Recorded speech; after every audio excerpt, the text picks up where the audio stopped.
Well, he officially wrapped up the Democratic nomination for Pennsylvania governor back in May. An intense primary election where Pennsylvania native Tom Wolf faced heavy heat from his Democratic challengers, but Wolf came out on top. The focus for him now shifts to the November general election, where he's set to face that same kind of heat, maybe even a little more intense, when he goes head-to-head with Republican incumbent Tom Corbett.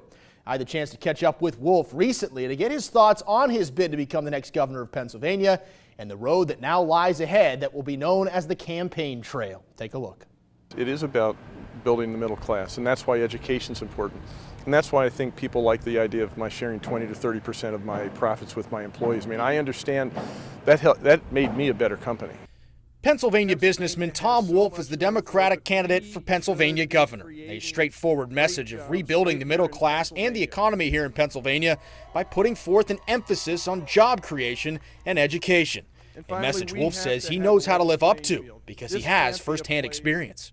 Well, keep in mind, I actually created jobs. I have a business background and have actually built a business twice and created lots of jobs in Pennsylvania and beyond.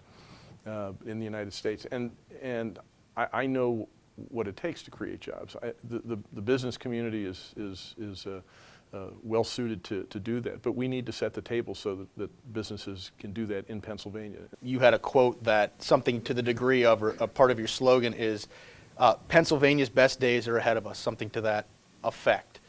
How much does that have to do with education, an emphasis on education? We know Governor Corbett, his record when it comes to education, the cuts, how much of an emphasis is on our future and the youth right now and educating them well? Education is huge, and it has been at the forefront of my campaign and primary. It's been at the center of my life. My mother was a teacher. I went through the school. Our daughters went through the public school system in York County. And of course I went as far as you could go in education. So I understand the power of education to transform lives. It's central to communities. It's central to the economy of Pennsylvania. And Wolf says he will restore Governor Corbett's $1 billion in cuts to education through a basic vision. For me, it really is looking holistically at education. I mean, education is a challenge for everybody from the time they're born to the time they die. And the challenges are different, the needs are different.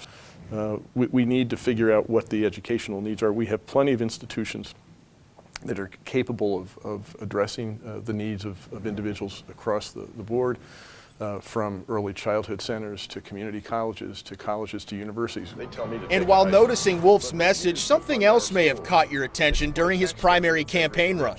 This was a huge part of the campaign leading up to the primary. Jeep was in your ads and everything. Yeah, but again, and someone asked me that in the campaign, you know, how long have you had this? Sort of like, did you buy this as a prop? And I said, no, this is the car I drive. Of course, Election Day is still a little under 5 months away, but the Democratic challenger knows he'll still be in a fight right to the finish, that despite already having a nice lead in early polls. I don't underestimate the challenge that lies ahead, and I'm concerned a little bit about complacency, that if things look too good right now, that is not going to be a good thing for me. So I'm working very hard. I worked, as I mentioned, throughout the primary, and I started working the day after the primary for the general election. So I intend to keep working right up through November 4th. And Wolf went on to say that he's used to the grueling process that is the campaign trail, especially following the Democratic primary. He said he actually enjoys it. The difficult part for him is the toll it sometimes takes on his family, his wife Frances, and their 2 daughters, Sarah and Katie. In the studio, I'm Casey Kantz for WTAJ News.